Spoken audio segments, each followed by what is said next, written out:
আপনি দিনের বেলা উপরের দিকে তাকালে একটা সূর্য দেখবেন। এই সূর্যটা আকারে আকৃতিতে দেখতে মনে হয় যেন একটা ভাতের প্লেটের সমান, তাই না? আসলে কি এত ছোট না? বিজ্ঞান আমাদেরকে ধারণা দিয়েছে যে এই সূর্যটা এই পৃথিবীর চেয়ে 13 লক্ষ গুণ বড়। সুবহানাল্লাহ বলেন। কত বড়? 13 লক্ষ গুণ বড়। এই পৃথিবীর সাথে আরো 13 লক্ষটা পৃথিবী এই সমান জোড়া লাগান, যত বড় হবে সূর্যটা এত বড়। সুবহানাল্লাহ বলেন। প্রশ্ন হলো, এত বিশাল সূর্য দেখা যায় এত ছোট একটা ভাতের থালার সমান, ঘটনা কি? এত ছোট কেন দেখা যায় বলেন তো? অনেক উপরে, বলেন অনেক উপরে। প্রশ্ন হলো সূর্যটা কত উপরে আছে? বিজ্ঞান আমাদেরকে ধারণা দিয়েছে যে এই সূর্যটা এই জমিন থেকে 9,30,00,000 মাইল উপরে আছে। সুবহানাল্লাহ বলেন। কত উপরে বলেন? 9,30,00,000 মাইল। মুখে তো বলে ফেললাম, কল্পনা করা যায়? 9,30,00,000 মাইল উপরে সূর্য। আচ্ছা যাই হোক, এই সূর্যের দেশে যদি আপনি চলে গেলেন 9,30,00,000 মাইল উপরে, সেখানে গিয়ে কি আমাদের আসল বাড়ি জান্নাতের কোনো সন্ধান পাওয়া গেল? তাহলে আরো উপরে যেতে হবে। যেহেতু আল্লাহ বলেছেন উপরে আছে, তাহলে উপরে আরো উপরে যেতে হবে। চলেন উপরে যাই।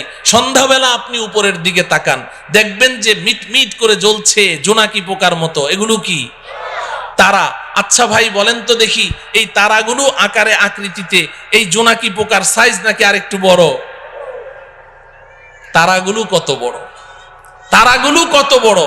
বিজ্ঞান বলছে যে আকাশের এক একটা নক্ষত্র, এক একটা তারা পৃথিবীর চেয়ে নয়, পৃথিবীর চেয়ে নয়, আকাশের এক একটা তারা সূর্যের চেয়ে লক্ষ কোটি গুণ বড়। এত বিশাল তারা দেখা যায় জোনাকি পোকার মতো। ঘটনা কি? আরো উপরে, বলেন আরো উপরে। প্রশ্ন হলো তারাগুলো কত উপরে আছে? তারাগুলো কত উপরে আছে? বিজ্ঞান এ ব্যাপারে আমাদেরকে কোনো ধারণা দিতে অক্ষম। তবে অনেক গবেষণা করে বিজ্ঞান একটা তারার সন্ধান বের করেছে, যেটা পৃথিবীর সবচেয়ে কাছে, সবচেয়ে নিচের যেই তারকাটি, জমিনের সবচেয়ে কাছে, এটার নাম বিজ্ঞান দিয়েছে প্রক্সিমা সেন্টারাই। বিজ্ঞান বলে প্রক্সিমা সেন্টারাই নামের এই দুনিয়ার সবচেয়ে কাছের যেই তারাটি, এটা এই জমিন থেকে 25 লক্ষ কোটি মাইল উপরে আছে।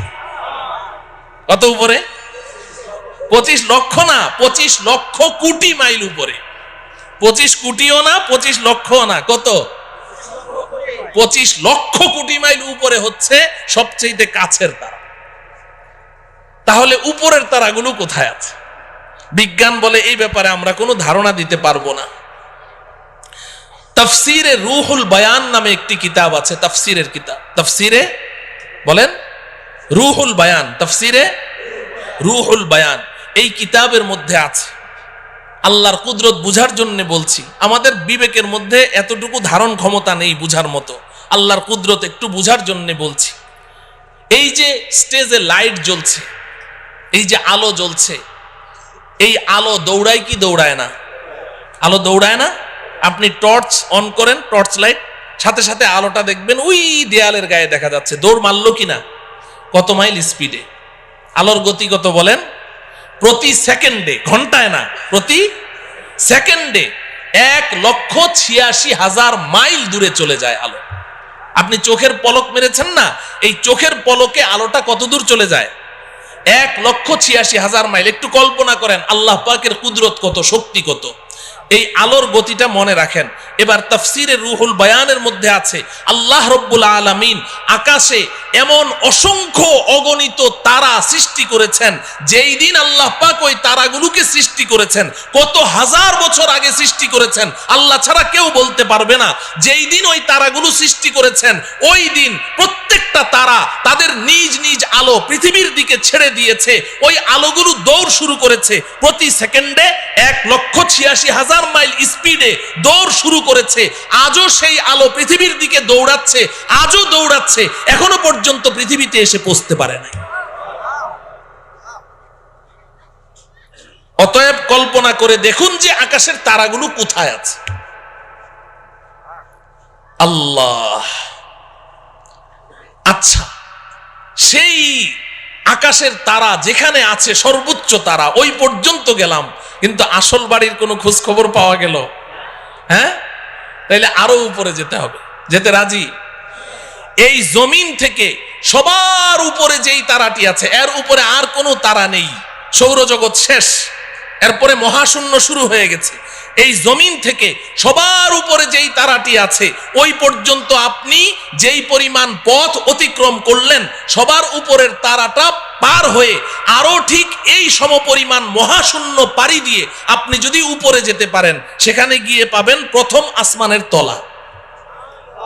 কি পাওয়া যাবে? প্রথম আসমানের তলা পাওয়া যাবে। আসমান আছে না নাই? হ্যাঁ, বিজ্ঞান কি বলে? বিজ্ঞানের ছাত্ররা এখানে আছে না? বিজ্ঞান তো আসমানকে স্বীকার করে না। বিজ্ঞান বলে আকাশ বলতে কিছু নেই। আল্লাহ, আকাশ আছে তো? বিজ্ঞান অস্বীকার করলো যে। একটা গল্প শুনবেন। আমি তখন হেফজখানায় পড়ি, আমাদের উস্তাদজির মুখে শুনেছি। এক বুড়ি, তার পৃথিবীতে একটা পুত্র সন্তান, আর কেউ নেই। ওই পুত্র সন্তানটাই তার অন্ধের যষ্টি, ওইটাই তার সম্বল। অনেক শখ করে ওই বুড়ি তার ছেলেকে বিয়ে করিয়েছে, তবে পুত্রবধূ সর্বসাকুল্যে 1.5 হাত লম্বা। কত? 1.5 হাত লম্বা মানুষদেরকে আপনারা কি বলেন? বামুন, বাইটটা। আচ্ছা বলেন, বামুন বলেন। ওই ময়মনসিংহের ওইদিকে বামুন বীর বলে, তো বাইটটা। এখন 1.5 হাত লম্বা পুত্রবধূ। তো একদিন বুড়ি পাকঘরে বসে রান্না করছে, তরকারি চুলায়। এখন পানি ঢালবে, কলসি নাড়া দিয়ে দেখে 1 ফোঁটা পানিও নেই। তো বৌমাকে ডাকলো, বৌমা কলসিটা নিয়ে যাও, পুকুর থেকে 1 কলসি পানি নিয়ে আসো, তাড়াতাড়ি আসো, চুলায় কিন্তু তরকারি, তাড়াতাড়ি আসো। বৌমা পানি আনতে গেছে তো গেছে, আধা ঘন্টা পার, বৌমা আর আসে না। বুড়ি চিৎকার করে বলছে, বৌমা পানি আনতে তো 5 মিনিট লাগে, তুমি আধা ঘন্টা পর্যন্ত করছোটা কি? তরকারি পুড়ে ছাই, আজকে কপালে আর তোমার খাবার জুটবে না, তুমি গেলে কোথায়, মরলে নাকি? বৌমা পাশের রুম থেকে চিৎকার দিয়ে বলে, আম্মা আমি 5 মিনিটেই তো পানি নিয়ে এসেছি, তো দিচ্ছ না কেন? ওই আম্মা একটা অ্যাক্সিডেন্ট হয়ে গেছে। কি অ্যাক্সিডেন্ট হলো? বলে যে আম্মা বিয়ের সময় আপনি না আমাকে একটা স্বর্ণের চেইন দিয়েছিলেন। বলে হ্যাঁ, ওই চেইনটা ছিঁড়ে কলসির মধ্যে পড়ে গেছে। তো হয়েছেটা কি? কলসির মধ্যেই তো পড়েছে। কয় যে আম্মা হ্যাঁ, কলসির মধ্যেই তো পড়েছে, তুমি নিজে দেখেছো? বলে আমি নিজের চোখে দেখলাম কলসির মধ্যে পড়েছে। তো তাহলে এক কাজ কর, তোর মাথায় কি বুদ্ধি শুদ্ধি নাই? তুই এক কাজ কর, কলসির মুখ দিয়ে হাতটা ভরে দে, কলসির তলা থেকে চেইনটা তুলে নে, পানিটা চেঞ্জ করে নিয়ে আয়, আর না হলে 5 মিনিট সময় বেশি লাগবে, তুই আধা ঘন্টা পর্যন্ত করছিসটা কি? বৌমা পাশের রুম থেকে চিৎকার দিয়ে বলে, আম্মা এই মাত্র আপনি যেই বুদ্ধিটা শিখাইলেন, আমি আধা ঘন্টা থেকে ওই কাজেই ব্যস্ত আছি। কিন্তু আম্মা বড় আশ্চর্যের ব্যাপার, আপনার কলসির তো তলা নাই। আপনার কলসির কি নাই? তলা নাই। বুড়ি পাকঘর থেকে বলে, বৌমা কলসির তলা তো কলসির তলার জায়গায় ঠিকই আছে, তুই যে বামন বীর বাইটটা, তোর হাত খাটো ওই পর্যন্ত যায় না। বলেন ঠিক কিনা? আল্লাহ রাব্বুল আলামিন কোরআনে হাকিমে বারবার বলেছেন, একটি নয়, দুইটি নয়, আমি 7টি আসমান সৃষ্টি করেছি। আল্লাহর কথা কখনো অবাস্তব হতে পারে না। আসমান তো আসমানের জায়গায় আছে। যে সকল বিজ্ঞানীরা তারা এই আসমানের অস্তিত্বকে অস্বীকার করেছে, তারা তো বাইটটা বামন বীর, তাদের হাত খাটো ওই পর্যন্ত যায় না। এজন্য পৃথিবীর শ্রেষ্ঠ বিজ্ঞানী মুসলিম দার্শনিক, আপনারা সকলেই তার নাম শুনেছেন, মহাকবি আল্লামা ইকবাল রহমতুল্লাহ আলাইহি। নাম শুনেছেন? মহাকবি আল্লামা ইকবাল একজন শ্রেষ্ঠ দার্শনিক ছিলেন, শ্রেষ্ঠ বিজ্ঞানী ছিলেন। তিনি সারাটা জীবন বিজ্ঞানের পেছনে দৌড়িয়েছেন, অক্সফোর্ড ইউনিভার্সিটিতে পড়াশোনা করেছেন, ইহুদি খ্রিস্টানদের মাঝেই তিনি বেড়ে উঠেছেন, কিন্তু আল্লাহ পাক তার নসিবে হেদায়েত লিখে রেখেছেন, এজন্য তিনি নষ্ট হন নাই, বেলাইনে যান নাই। তিনি সারা জীবন বিজ্ঞানের পেছনে দৌড়িয়ে জীবনের শেষ মুহূর্তে এসে আত্মসমর্পণ করেছেন। সারেন্ডার করেছেন, তিনি স্বীকার করেছেন বিজ্ঞান মানেই হচ্ছে একটা ধোঁকা, বিজ্ঞান মানেই হচ্ছে একটা মরিচিকা। কারণ বিজ্ঞান সকালে এক থিওরি দেয়, বিকালে ওটাকে অস্বীকার করে যে না ওটা ঠিক নাই, আবার নতুন থিওরি দেয়, আবার পরের দিন ওটাকে অস্বীকার করে, আবার নতুন থিওরি দেয়। আমরা এক সময় শুনেছি যে বিজ্ঞান এক সময় জোরে সোরে দাবি করেছে যে সূর্য ঘুরে, পৃথিবী ঘুরে না, সূর্য ঘুরে, পৃথিবী ঘুরে না। এরপর মাঝখানে আরেক দল বিজ্ঞানী কিছুদিনের জন্য আবিষ্কার হলো, তারা এসে বলল যে না আগের বিজ্ঞানীদের থিওরি ভুল। বলে সঠিকটা কি? কয় যে পৃথিবী ঘুরে, সূর্য ঘুরে না। এখন বর্তমান দুনিয়ার সমস্ত বিজ্ঞানী প্রায় একমত, তারা বলে আগের দোনোদল বিজ্ঞানীদের থিওরি ভুল। বলে সঠিকটা কি? কয় যে সূর্যও ঘুরে, পৃথিবীও ঘুরে। বলে কি বলে না? এখন বর্তমান বিজ্ঞানের দাবি কি? সূর্যও ঘুরে, পৃথিবীও ঘুরে। আর কিছুদিন যদি বাঁচি তাহলে দেখবো আরেক দল বিজ্ঞানী আসবে, এসে বলবে আগের তিনোদল বিজ্ঞানীদের থিওরি ভুল। বলে তাহলে সঠিকটা কি? বলবে একটাও ঘুরে না। অসম্ভব কি? বলতে পারে। তো বিজ্ঞান মানেই হচ্ছে মরিচিকা, এক একবার এক এক থিওরি দেয়। তো আল্লামা ইকবাল রহমতুল্লাহি আলাইহি সারাটা জীবন বিজ্ঞানের পেছনে দৌড়ালেন, এরপরে অন্তিম মুহূর্তে এসে আত্মসমর্পণ করছেন। কোই कहता है नहीं है, कोई कहता है कि है, या खबर है या नहीं है तेरी दुनिया का वजूद। अब जुनू से काम लूंगा मैं रहे तहकीक में, अक्ल के पीछे बहुत ही वक्त जाया कर चुका, अक्ल के पीछे बहुत ही वक्त जाया कर चुका। আল্লামা ইকবাল বলেন রব্বুল আলামিন সারাটা জীবন তো বিজ্ঞানের পেছনে দৌড়ালাম, কিন্তু বিজ্ঞান আজকে এক থিওরি দেয়, কালকে এক থিওরি দেয়। একবার বলে সূর্য ঘুরে, একবার বলে পৃথিবী ঘুরে, একবার বলে দুটোটা ঘুরে, একবার বলে আসমান আছে, আরেকবার বলে আসমান নাই। আমি তো পাগল হয়ে যাওয়ার পালা রব্বুল আলামিন। আর আমি বিজ্ঞানের পেছনে দৌড়াতে চাই না।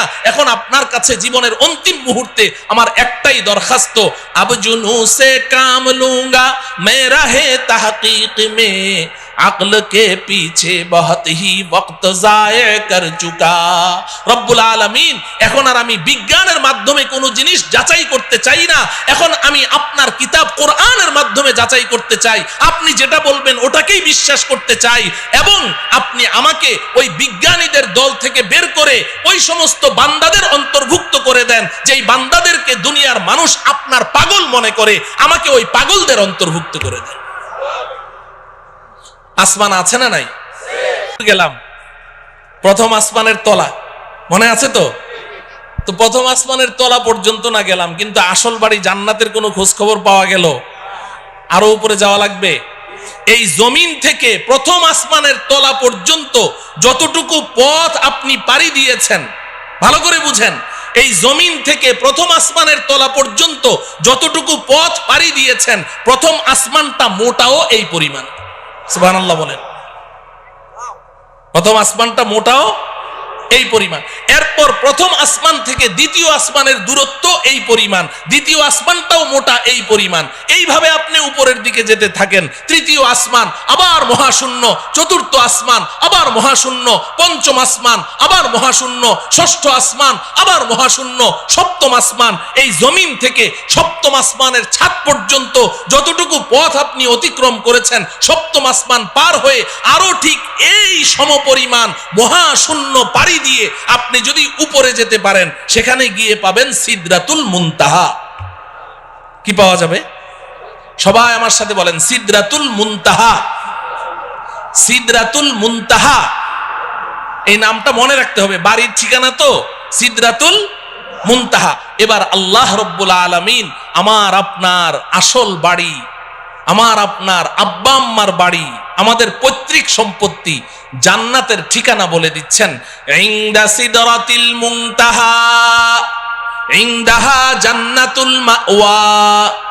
এই দুনিয়ার মুসলমান শুনে রাখো, আমি তোমাদের জন্য, আমার ইমানদার পরহেজগার বান্দাবান্দীদের জন্য আমি যেই বিশাল জান্নাত তৈরি করেছি, এই জান্নাতটা আমি আল্লাহ সিদরাতুল মুনতাহার নিকটে তৈরি করে রেখেছি। কোথায়?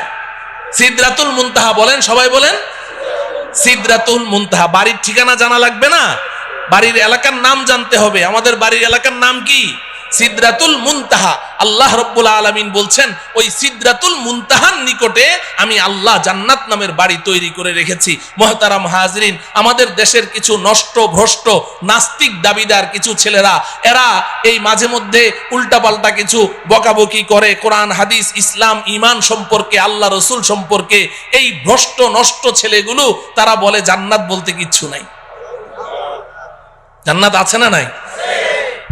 এখন ওরা জান্নাতকে অস্বীকার করে কেন জিজ্ঞাসা করেন, বলবে যে আমাদের নাস্তিকদের একটা থিওরি আছে, যা চোখে দেখি না তা বিশ্বাস করি না।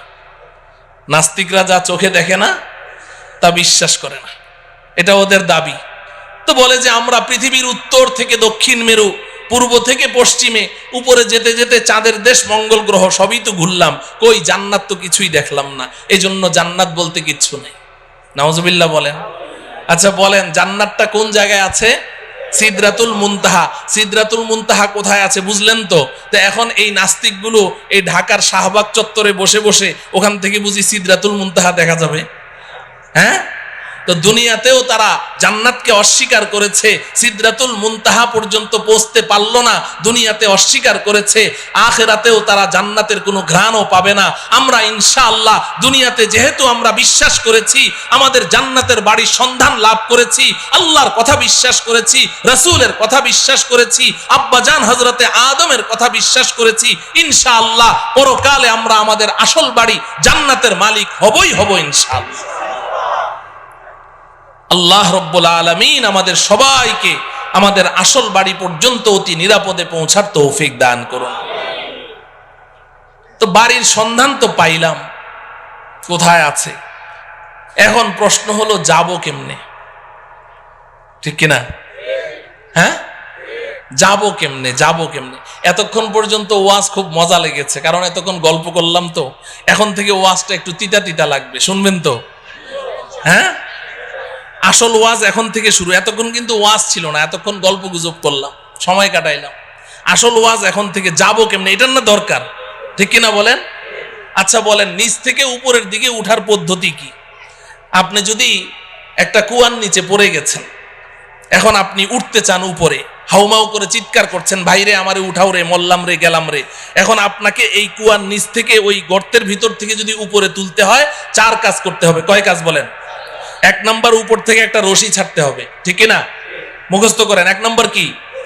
2 নম্বর হলো রশিটা শক্ত হওয়া লাগবে, ঢিলা ঢালা হলে ছিঁড়ে যাবে। 3 নম্বর হলো যখন রশিটা উপর থেকে ছাড়া হলো, নিচ থেকে ওই রশিটা শক্ত করে চেপে ধরতে হবে, ঠিক কিনা? যদি আপনি সত্যিকারেই উপরে উঠতে চান তাহলে কি করতে হবে? চেপে ধরতে হবে। যদি গাউরা টাইপের হয়, কারণ আমি রশি টশি ধরুম না, উপরে উঠুম, ও কিয়ামত পর্যন্ত উঠতে পারবে নাকি? রশি ধরা লাগবে, ধরতে হবে। 4 নম্বর শর্ত হলো, যখন রশিটা আপনি চেপে ধরেছেন, এখন উপর থেকে যারা রশি ছেড়েছে দয়া মায়া করে রশিটা ধরে টান মারতে হবে, তাইলে আপনি উপরে উঠে যাবেন, ঠিক কিনা? এই কথাটুকু যখন বুঝে আসলো, এবার আসেন, আমরাও তো আমাদের আসল বাড়ি জান্নাত থেকে অনেক নিচে পড়ে গেছি, অনেক নিচে। কত নিচে এটা কল্পনাও করতে পারবো না, শুনলাম খালি এতক্ষণ ঠিকই। তা আমরা যে নিচে পড়ে গেছি, এখন যদি আমরাও আমাদের আসল বাড়ি জান্নাত পর্যন্ত উপরে উঠতে চাই, তাহলে জান্নাতের মালিক আল্লাহ রাব্বুল আলামিন দয়া মায়া করে আমাদের কাছে একটা রশি ছাড়তে হবে। কি ছাড়তে হবে বলেন? রশি ছাড়তে হবে। রশিটা বড় মজবুত হওয়া লাগবে, আমাদের সকলকে ওই রশি চেপে ধরা লাগবে। এবার আল্লাহ পাক যদি দয়া করে টান মারেন, তো সোজা আমরা আমাদের আসল বাড়ি জান্নাতে পৌঁছে যাব। আপনি বলবেন, হুজুর এটা কি বললেন, আগ্রম বাগ্রম কথা, কিছুই বুঝলাম না। এই কথাটাই আল্লাহ রাব্বুল আলামিন সূরা আলে ইমরানের 103 নম্বর আয়াতে বলেছেন। সুবহানাল্লাহ বলেন। সূরার নাম কি? আলে ইমরান। বলেন, সূরার নাম কি? আলে ইমরান। আয়াত নম্বর কত? 103। মনে রাখবেন, সূরা আলে ইমরান। সবাই বলেন, সূরা আলে ইমরান, আয়াত নাম্বার 103। আল্লাহ পাক বলছেন, ওয়াতাসিমু বিহাবলিল্লাহি জামিআন ওয়া লা তাফাররাকু। এই দুনিয়ার মানুষ, শক্ত করে ধরো। ইতাসিমু, আল ইতিসাম মজবুতি কে সাথ পাকড়না, শুধু ধরা না। ধরার আরবি ইতিসাম না, ধরার আরবি হলো আখাযা ইয়াখুযু, আখযান মানে ধরা। আল্লাহ পাক খুজু বলেননি, ইতাসিমু বলেছেন, শক্ত করে ধরো। বিহাবলিল্লাহ, আল্লাহর রশি। সুবহানাল্লাহ বলেন। হাবলুল্লাহ মানে কি? আল্লাহর রশি। হাবলুল্লাহ মানে কি?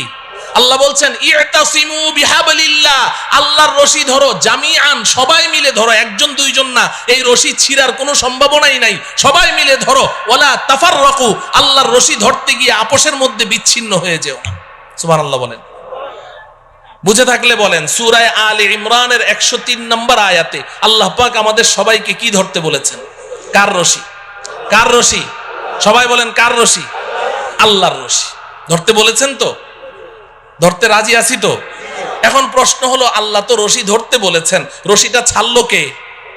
ছাড়লেন কে? রশিটাকে শক্ত বানাইলো কে? রশি ধরে টান মারবে কে? আমাদের কাজ কি? কথা বলে না। ধরা আমাদের কয় কাজ? বাকি 3 কাজ কার? ওই 3 কাজের ওয়াজের দরকার নেই, ওটা তো আল্লাহর কাজ। আমাদের কাজ কয়টা? তাইলে এখন প্রশ্ন হলো ধরবো কেমনি? এই আমার ওয়াজ শেষ, রশিটা কি বাড়িতে যাইতে হবে না? ধরবো কেমনে? ধরার সিস্টেম লাগবে কি লাগবে না? নাকি সব ধরা একরকম, যে যেমনি চাই এমনি ধরলে হবে?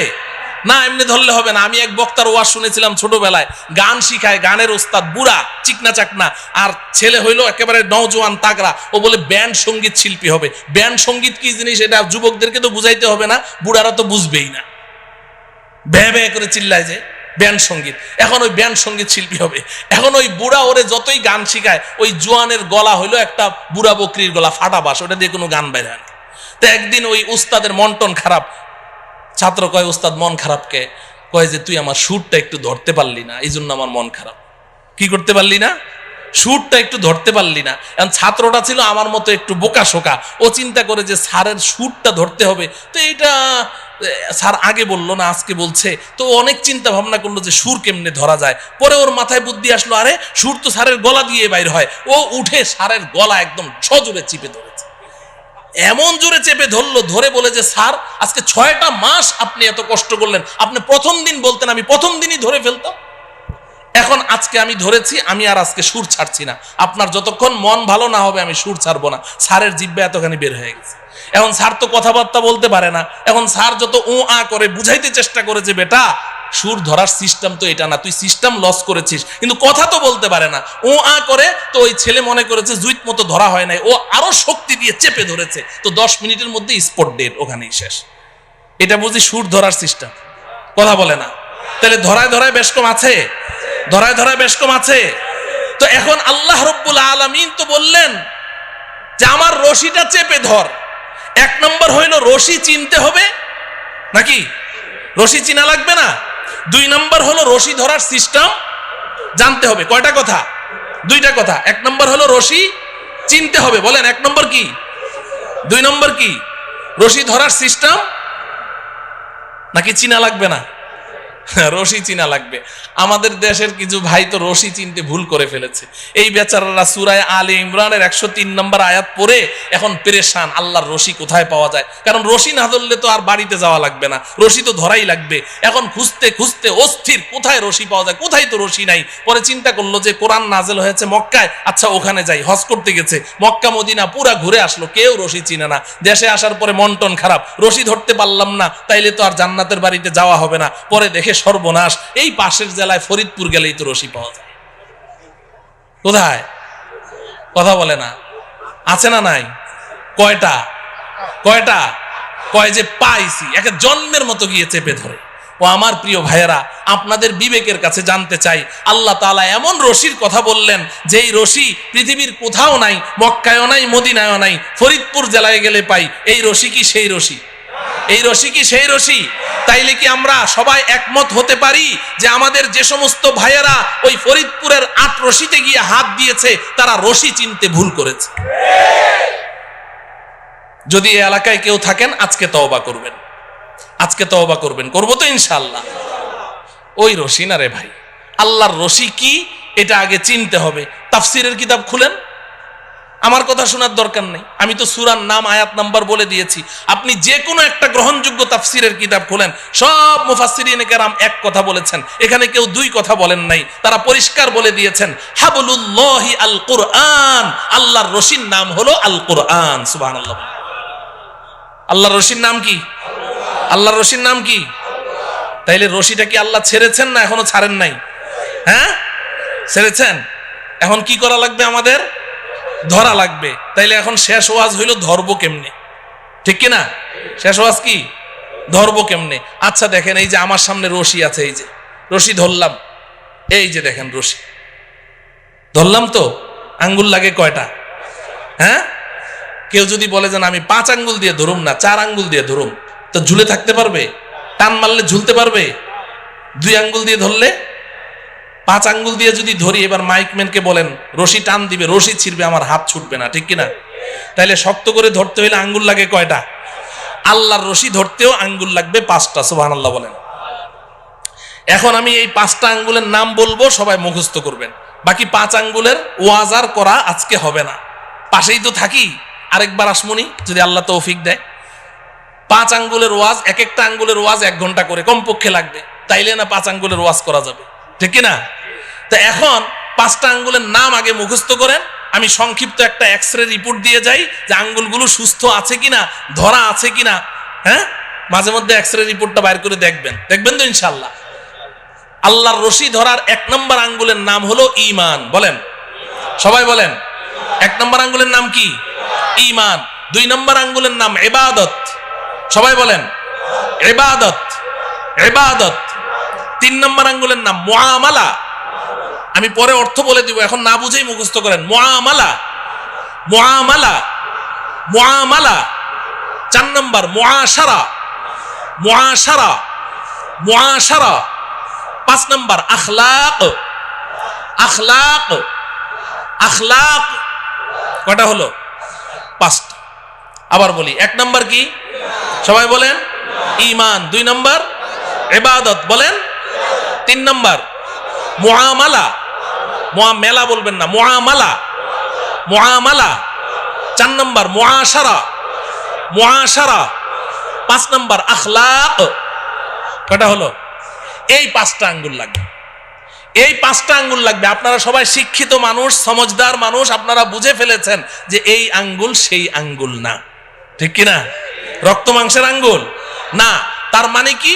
এই যে 5টা কথা বললাম, ইসলাম এই 5টা সেক্টরে বিভক্ত, এই 5-এর বাইরে আর ইসলাম নাই। আমাকে, আপনাকে, প্রত্যেককে এই 5ও সেক্টরে খাঁটি মুসলিম হতে হবে। তাহলে 5টা আঙ্গুল সহি শুদ্ধ আছে, আল্লাহর রশি ধরা আছে। এবার অপেক্ষায় থাকেন, আল্লাহ টান মারবে, ঝুলে থাকবেন, তো সোজা আসল বাড়ি জান্নাতে পৌঁছে যাবে। এই 5টা আঙ্গুল সুস্থ সবল রাখবো তো ইনশাআল্লাহ। 1 নম্বর আঙ্গুলের নাম কি? ঈমান। বলবেন যে হুজুর ঈমান তো সবাই জানি, সময়ও যেহেতু শেষ, ঈমানের ওয়াজ তো দরকার নাই, নামাজ রোজা না পড়তে পারি, কিন্তু ঈমানটা তো পাক্কা, অতএব ঈমানের ওয়াজের দরকার নাই। না আছে? হ্যাঁ, ঈমানের ওয়াজের দরকার আছে, খুব বেশি ঈমানের ওয়াজের দরকার। ঈমানের ওয়াজ বেশি করে করা দরকার। বর্তমান দুনিয়ার মুসলমানরা ঈমানের ব্যাপারে ধোকার মধ্যে আছে। ঈমানের ব্যাপারে কি আছে? ধোকার মধ্যে আছে। ঈমানের ওয়াজ বেশি করে করতে হবে, ঈমান বুঝতে হবে। আমরা মুখে মুখে তো কত কথাই বলি। আমাদের বাংলাদেশের অধিকাংশ মুসলমান, এরা মনে করে ঈমান মানে আল্লাহকে বিশ্বাস, স্রষ্টাকে বিশ্বাস করা।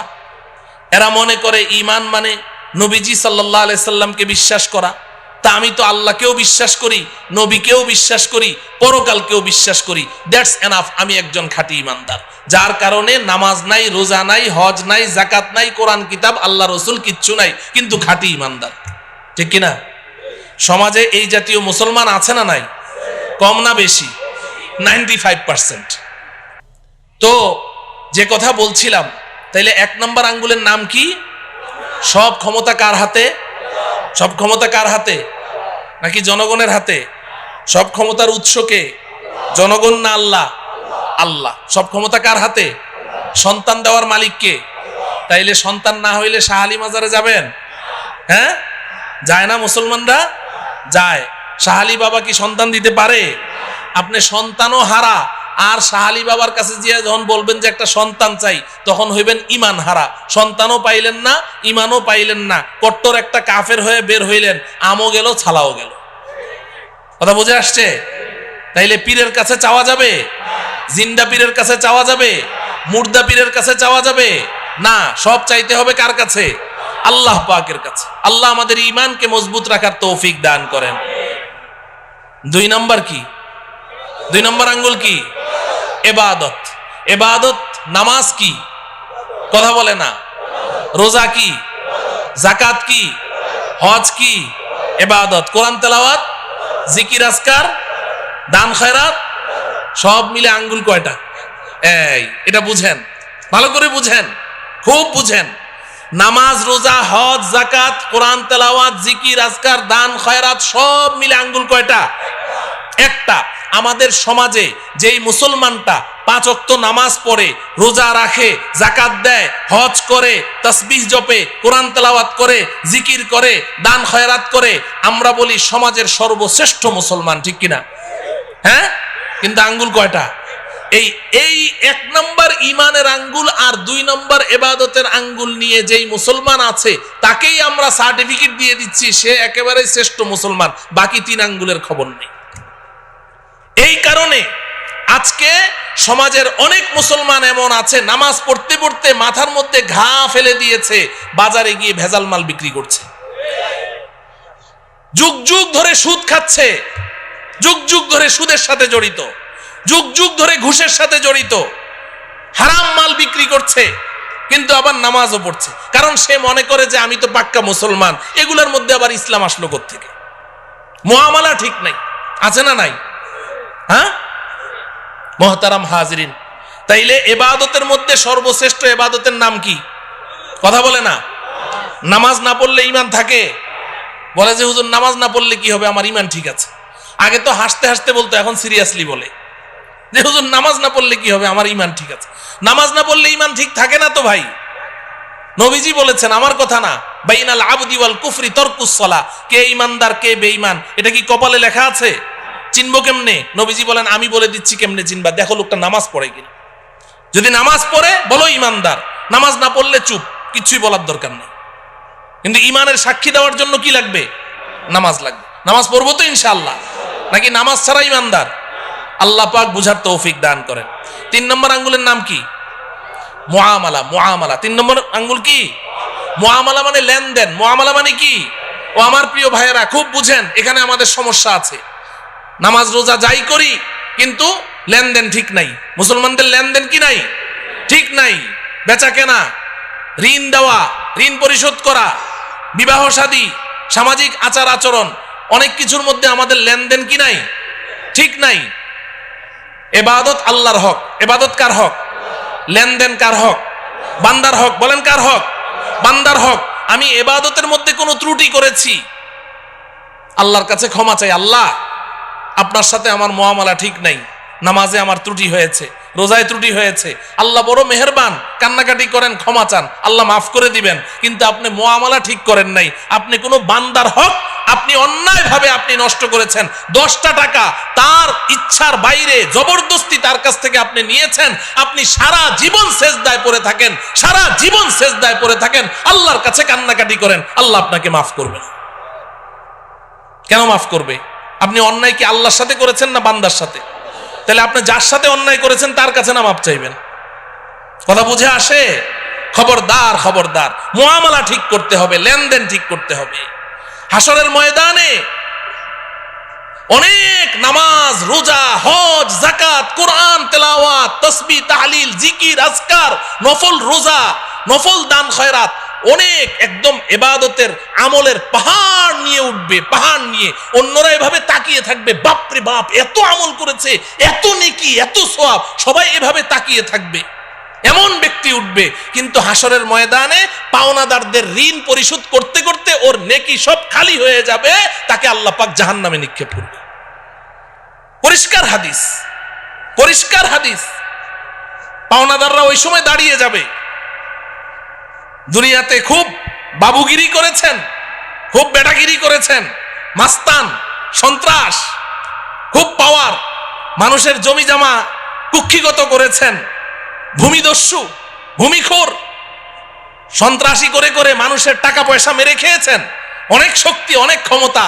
কিন্তু ভাই, আল্লাহ পাকের সামনে গিয়ে আপনাকে দাঁড়াতে হবে, এটা মাথায় রাখেন। যখন আল্লাহ পাকের আদালতের কাঠগড়ায় দাঁড়াবেন তখন আপনার কি অবস্থা হবে? নবীজি সাল্লাল্লাহু আলাইহি সাল্লাম সাহাবায়ে কেরামকে প্রশ্ন করেছেন, এই বলো তো দেখি সবচেয়ে বড় মিসকিন কে? সবচেয়ে বড় মিসকিন কে? তো সাহাবায়ে কেরাম বললেন, ইয়া রাসূলুল্লাহ, এক লোকমা দুই লোকমা খাবারের জন্য মানুষের দাঁড়ে দাঁড়ে ঘুরে, ওই তো সবচেয়ে বড় মিসকিন। নবীজি বললেন, না, বরং সবচেয়ে বড় মিসকিন হলো ওই ব্যক্তি যে হাসরের ময়দানে পাহাড় সমপরিমাণ নেকি নিয়ে উপস্থিত হবে। আল্লাহ পাক তার জন্য জান্নাতের ফায়সালা করবেন। সে যখন জান্নাতের দিকে রওনা করবে, পেছন থেকে একজন দাঁড়িয়ে বলবে, রব্বুল আলামিন, লোকটা কই যায়? আল্লাহ বলবেন, ওর জান্নাত দিয়ে দিয়েছি, দেখো না কি পরিমাণ নেকি নিয়ে আসছে। আল্লাহ একটু দাঁড়াইতে বলেন, কি সমস্যাটা কি? দুনিয়াতে আমি ওর কাছে 5 লাখ টাকা পাইতাম, দেয় নাকি? তাই নাকি? এদিকে আস, এদিকে আস। এই ধরা খায় গেল। ও 5 লাখ টাকা পাইতো? বলে, হ্যাঁ, দাও, টাকা দাও। আল্লাহ, টাকা দেবো কোত্থেকে? এখানে টাকা পাবো কোথায়? এখানে তো টাকার লেনদেন নাই। বলে, কিসের? বলে, নেকির লেনদেন হয়, 5 লাখ টাকার নেকি দিয়ে দাও। তো ওর ওখান থেকে 5 লাখ টাকার নেকি দিয়ে দিবে। তো একজন পাওনাদার যারা নাকি মানুষের টাকা নিয়ে মাইরা খায়, এরা কি একজনের টাকা মেরে খায় খালি, নাকি এটা তার অভ্যাস? তো যখন এক পাওনাদারে পেয়ে গেল নেকি 5 লাখ টাকার, বাকি পাওনাদাররা কয়, বাহ, চমৎকার, তো এখন সব দাঁড়ায় যাবে। আল্লাহ, আমি পাইতাম 1 লাখ, আল্লাহ আমি 2 লাখ, আল্লাহ আমি 10 টাকা, আমি 20 টাকা, সব দাঁড়ায় যাবে। আল্লাহ বলবেন, দাও, দাও। এই নেকি পরিশোধ করবে, ওই ঋণ পরিশোধ করতে করতে এক পর্যায়ে তার নেকি শেষ হয়ে যাবে। নবীজি বলেন, পাওনাদারদের সিরিয়াল এখনো রয়ে গেছে, নেকি শেষ। এবার আল্লাহ রব্বুল আলামিন বলবেন, দাও। আল্লাহ, শেষ, দিব কোত্থেকে? ও আচ্ছা, নাই। তো এক কাজ করো, তোমরা যে যত টাকা পাও ওই অত টাকার গুনাহ ওর আমল নামায় দিয়ে দাও। নাউজুবিল্লাহ বলেন। ও আমার প্রিয় ভাইয়েরা, বুঝেন, বুঝতে চেষ্টা করেন। এগুলো কোনো আরব্য উপন্যাসের কথা বলছি না, গল্প কাহিনী বলছি না, এটা হাদিসের কথা বলছি, রাসূলের কথা বলছি। কোনো উপায় থাকবে না, এখনো ঠিক করেন লেনদেন, এখনো ঠিক করেন। 1টা টাকা কেউ পায়, 2টা টাকা পায়, 5টা টাকা পায়, অন্যায় ভাবে নিয়েছেন, তাড়াতাড়ি পরিশোধ করেন। কোনো উপায় থাকবে না, কোনো উপায় নাই। এখানে কারো সুপারিশ চলবে না, দেওয়াই লাগবে, না হলে জাহান্নাম।